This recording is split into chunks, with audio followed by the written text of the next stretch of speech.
function. If you have a follow-up question, please ask it following your first. We'll start with Bob Stauffer, 6:30 CHED.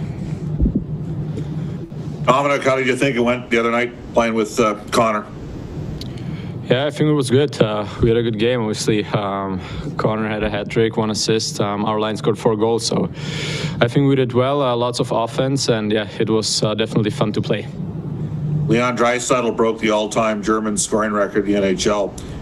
You see anybody catching him here in the next little while? No, not in the next another while, but no, it's unbelievable what he did and what he's doing right now, and it's also big for German hockey, you know, that he's doing stuff like this here. It makes the game hopefully bigger back home, and yeah, it's definitely a big thing. Jason Gregor, TSN 1260. Dominic, can you expand on that a little bit? Leon doesn't like to talk about himself, and that's fair, but like he's like, he won the Hart and he won the Art Ross and the Ted Lindsay and everything. Like, that's a real big deal for, I would assume, for a German kid. Can you talk kind of just how he's perceived in Germany in the hockey community? Yeah, definitely he's the number one. That's for sure. And like I said before, it's huge. Lots of kids hopefully want to start playing hockey because of that, you know, and that's what we always hope for in Germany, that hockey gets bigger and bigger. And yeah, it's definitely a huge step forward when he's doing things like that, and just hopefully it continues. You played a lot with him this year and then growing up, and I know it's only been a short while with McDavid, but they attack in very different ways, right? Connor's speed's obviously off the charts. For you, how do you adjust to play with Connor, maybe more in the offensive zone than you would playing with Leon? I mean, first of all, both are the elite players in the league right now, you know, so it's definitely easier. And yeah, it's you gotta play the game what they want, you know. Like you said, with Connor, it's his speed, so you try to give him the pucks in his full speed, and he's gonna do his stuff. And with Leon, it's also you wanna puck on his stick, and yeah, that's how it goes. But definitely, it's fun to play with both of them. Any other hands, media? Thank you. This concludes Dominic Kahun's media availability. Please stay tuned for Darnell Nurse.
If you have questions, please use the raise hand function. If you have a follow-up question, ask it following your first. We'll start with Jason Gregor, TSN 1260. We'll start with the easy one, Dave. Any lineup changes for today? No. No. I'm not sure if, well, you probably didn't hear it, but Paul Maurice and the Jets players talked pretty openly about how they just, they gave you guys a lot of your offense on transition. And, you talked about it after you had the puck in their own zone, defending for a while, then quickly you went the other way. So you like that, obviously, but what do you want to see? No, that wasn't a good. I liked the way it went the other way. I didn't like the part that we had in our zone too much. Yeah. Yeah, no, that's fair. So like the Jets are a good forechecking team. That's kind of their bread and butter, and transition's yours. So how do you eliminate a good forechecking team? How do you slow them down?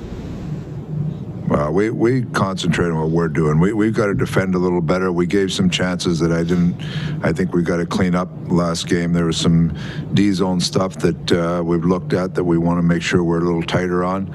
And if you check well, you're going to have the opportunity to get the puck back and go the other way. So we play the best when we check well, and if we can get cycle stops, get things stopped in our own end quicker, the quicker we can go the other way. So those are things that we talk about. Jim Matheson, Post Media. Dave, when a player plays his first NHL game, part of it is the energy that he gets from playing it. What do you want to see from Ryan McLeod in his second game? Do you think he'll be less nervous? What do you want to see from that maybe a little different than you saw from him in the first game when he was all excited to play? I thought he was solid, so he just builds on that. Like every game you go through, whether you're just starting your career in the NHL or you're a 10-year vet, every time you go out, you get knowledge with history and situations that arise. So you're right. Young players probably had some jitters that he had to get through, but I thought he was real solid. He didn't look intimidated by the game one bit.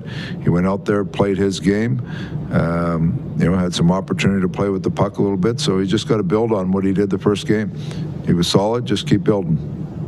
And when you're looking for a left winger to play with Connor likes to carry the puck up the ice a lot. Are you looking for a winger who just distributes? You're not looking for a winger that likes to carry it up the ice. You're just looking for a winger that gets to Connor and then gets in the open once the puck's in the other end of the ice. It's not that simple, Jim. You're looking for people that are going to have the ability to play with the puck, read off people. There's a lot of different things you're looking for. So it's just too easy to say, okay, give the puck to Connor and let him skate it. There's times when that player has to skate it too. Connor's down and covered in his own. So it's you're looking for some chemistry, people that can read off each other, have the smarts to read off each other, make plays. There's a lot of different factors that come into it. Reed Wilkins, 630 Ched. Hi, Dave. So Kulikov is here, and Russell didn't play on Monday. I'm just wondering now, with the defenseman you have, are you more inclined to sort of just keep going with the hot guy? Do you want to have a rotation to kind of keep everybody more or less active? How do you want to handle it? We're going to take it game by game and just see where we're at. But we know we're going to, we want to have everybody, as many people ready and available as we can. So as we go down the stretch here, I don't think you'll see the same six every night, but we're just going to take it game by game. And just on a slightly different note, Hockey Canada was making some announcements today, and Shane Doan is part of the management team for Worlds as the assistant general manager. A Winnipeg Jet for a season back in the day, and then obviously you and he were together, I think, 8 seasons with the Coyotes. What can you just say about what it was like coaching Shane and having that long relationship with him? One of the best leaders that I've ever been around, just the ability to lead a dressing room, and not just by what he said, but by what he did. He leads by example. He was a hard player to play against, always played the right way, tried to play the right way. And he's a real smart guy, real intelligent guy, real personable guy. And I think he was a real good pick for that. He's trying to take a step into the second part of the game. He played a long time. Now he's trying to get into he's dealing with some management stuff. So it's great for him to get experience in those tournaments. I've been around quite a few of them, and they're excellent to go there and just you get to mingle with other people and get other opinions and learn and get experiences that will help you in the future. So it's a great opportunity for him. Kelly Moore, CJOB. Hey, good afternoon, Dave. Afternoon. I don't know that any team likes to lose the way Winnipeg did the other night, but sometimes that can be an aha moment, a wake-up call, if you will, for things that had maybe been slipping a little bit along the way and then kind of came to a full culmination. Did you guys as a team, Dave, have an aha moment earlier this year where the realization came, we've just got to change the way we're playing? to get to how you're playing now? I think every team goes through a little bit of that. We had a series against Toronto earlier where we weren't playing very well, and we knew it's not as if we made a lot of adjustments coming out. We just did things better. And you recognize you're going to have to do things better if your team expects to get better. So every team goes through those little, as you say, aha moments. And as a coach, I'm sure Paul's over there, and you're going to try to use every advantage you can. Whether you're down or whether you're up, there's aha moments when you play real well too that you want to keep that going. So you try to use that as a way to get your team to continue to improve. And there's aha moments on both sides, winning and losing, that you always try to use. So I expect them. We capitalized on some chances early in that game. I expect them to come out and we expect a really tight game, hard game tonight, and that can be expected from a team that just like you say, maybe had an aha moment. Yeah, and just on that point, Dave, from another perspective, it might have looked disgustingly easy for your hockey club to win the game the way you did, but I'm just getting the sense in listening to you talk that there's no false sense of security or no feeling too fat and sassy after a game like that. One thing about media, they don't sit down and dissect the game and go through it and what you did right and what you did wrong. And just because there was a couple of real highlight plays that put you in front doesn't mean that you actually played a real good game. There's always stuff to improve, and we have lots to improve from that game the other night. We capitalized on some chances and kind of pushed the game ahead for us, but there's lots to like about the other night, and there's still stuff that can be really cleaned up. We give up too much in certain situations, and those are areas we'll have to be better at tonight. Jim Matheson. Dave, what's it like coaching against a coach like Maurice, or even a veteran coach who's coached a long time as you have? Is it become a chess match, or are you interested in that? You're not going against the guy who's only been in the league for 2 years. The opposing coach is a smart guy too. Does that enter into it at all? You know what? The guy who's really smart too. All the coaches in this league are smart guys. I've worked with Paul before at a World Championship and know him well. He's a very good coach, excellent coach. So, but you get dialed into your own team more. There's some tactical stuff that goes on during the game, but you're really concentrating about your team. He prepares his team and how they want to play. I want to prepare our team and how we want to play. And there's a cat and mouse game that goes on with some matchups now and then. But for the most part, every coach in the league is a really good coach. You're not picking and choosing, and every team is prepared. So it's whoever you're playing against, it's going to be, the team's going to be well prepared. One last question on your minor league team. What does it say when most of the players come up from Bakersfield and they're prepared to play in the NHL? What does that say about the job Jay Woodcroft is doing in Bakersfield? Jay and his staff have done an excellent job there. They've done an excellent job. The 2 years that I've been here, everybody that's come up from there had an opportunity, whether it's in training camp or, last year we had Yamamoto come up. This year, McLeod stepped in, and they're prepared. The one thing about Jay and his staff down there with Mats too is they've been around the NHL. They know what it takes to be an NHL player, and sometimes as much as tactical or development, just the ability to talk to people and make sure they know what to expect when they get here is a big part of the development. And the staff down there has done an excellent job. Players come up, they have the confidence that they've earned down there, that they can step in here and take that confidence to the next level. And we've been very fortunate as a team up here that those players have been ready. Thank you. This concludes Dave Tippett's media availability. You'll be placed in the waiting room before Darnell Nurse.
Hands Media.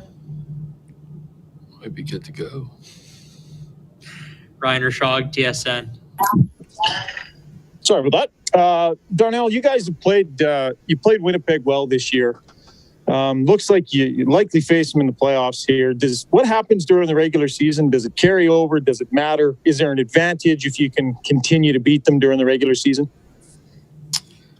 The goal is to win every game you play. So, from that standpoint, you want to win every chance you have the opportunity to play. And this is a team, obviously, like you just said, there's not, chances that we could play each other even more after tonight. So,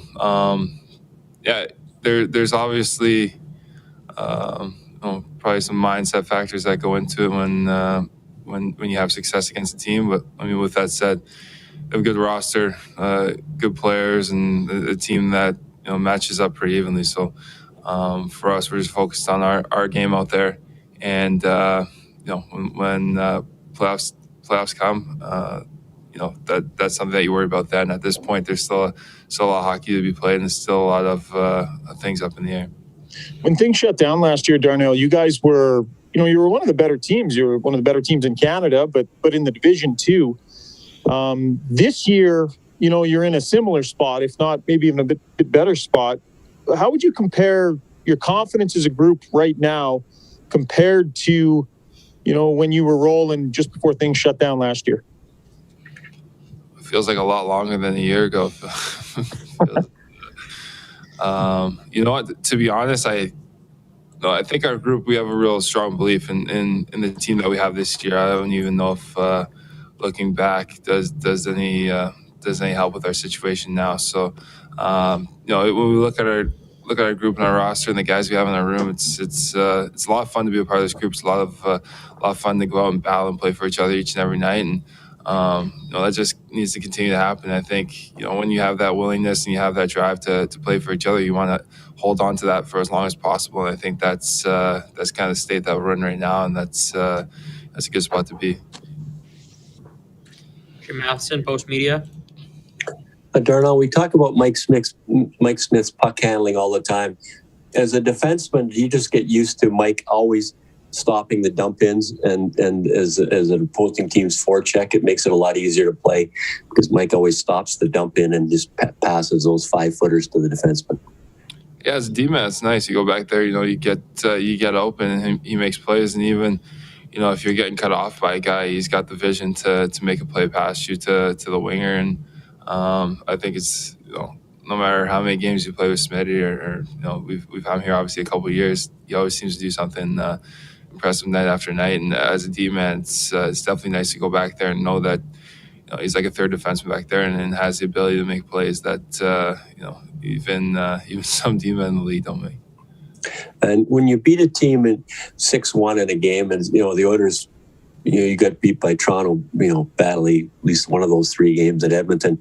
Do you just accept that it's a one-off? Because every team gets beat badly in a hockey game, and the next time you play them, you got to start from scratch again, and you're not going to necessarily beat a team 6-1, and the other team is going to be a little mad. Yeah, it's. I think that's the unique part about the schedule this year, is that you have these games where. No matter what happens, you get the opportunity to crack to go at them again. Either the next night or a couple nights later. So I think as a player and having been on the other side of those, it's you just regroup and get ready to play. It's they're not going to roll over and fold because we had a good game last game and outscored them. No, it's going to be a hard fought battle tonight, and one that we have to be up on our toes and ready to meet the challenge, because they're going to come back and push. Good, thank you. Paul Gasol, Oilers TV. Hey Darnell, a lot is usually made about the second game in a back-to-back and just trying to play a simple game. But I'm just wondering, is there anything you can do in the first game of the back-to-back that either sets you up for the next game or just conserves energy, anything like that? No, I don't think you can look at the first game in that kind of fashion. Maybe if you're a coach or running the bench, but as a player, no, you never think in that fashion, because as soon as you let off the gas pedal, as soon as you're thinking about the next night, it takes all your focus on the challenge at hand. So as a player, you just go out there and worry about what you control on night one, and then you worry about the back-to-back when that second game comes. Thank you. If there are no more questions, this concludes this morning's media availability.